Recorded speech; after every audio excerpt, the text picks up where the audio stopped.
नमस्कार. विधा किचन रेसिपीमध्ये तुम्हा सर्वांचं खूप खूप स्वागत. तर आज आपण बनवूया साबुदाणा खिचडी. त्याकरिता मी 2 वाटी साबुदाणा स्वच्छ धुवून तो 3 ते 4 तास भिजत ठेवलेला आहे. तर तुम्ही बघू शकता की साबुदाणा हा व्यवस्थित असा झालेला आहे. त्यानंतर मी 1 वाटी शेंगदाणे भाजून घेऊन ते मिक्सरच्या पॉटमध्ये टाकून त्याचा दाण्याचं कूट बनवून घेत आहे. त्यानंतर मध्यम आकाराचे 4 आलू घेऊन मी त्याला व्यवस्थित असे सोलून घेत आहे. सोलून झाल्यानंतर आपण त्या आलूचे व्यवस्थित काप करून घेऊया.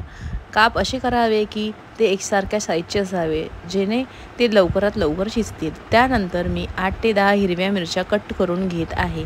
जर तुम्हाला हवे असेल तर तुम्ही आणखी काही मिरच्या घेऊ शकता. त्यानंतर कढाईमध्ये तेल तापवून त्यामध्ये थोडेसे जिरं आणि चिरलेल्या मिरच्या त्यात टाकूया. हिरव्या मिरच्या व्यवस्थित अशा झाल्या की त्यानंतर आपण त्यामध्ये बारीक चिरलेले जे आलू आहेत ते त्याच्यामध्ये टाकून देऊया. आलू टाकल्यानंतर त्याला आपण व्यवस्थित असे मिक्स करून घेऊया. मिक्स केल्यानंतर त्याच्यावर आपण 5 ते 10 मिनटं झाकण ठेवूया.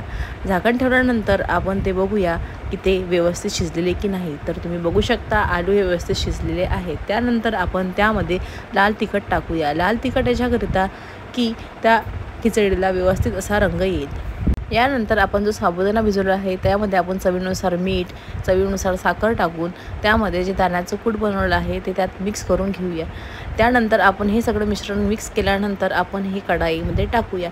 कढाईमध्ये टाकल्यानंतर ते व्यवस्थित मिक्स केल्यानंतर आपण त्याच्यावर 10 मिनिटाची वाफ येऊ देऊया. 10 मिनिटानंतर तयार आहे आपली साबुदाणा खिचडी.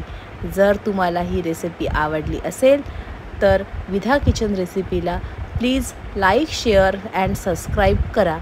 थँक्यू. Thanks for watching.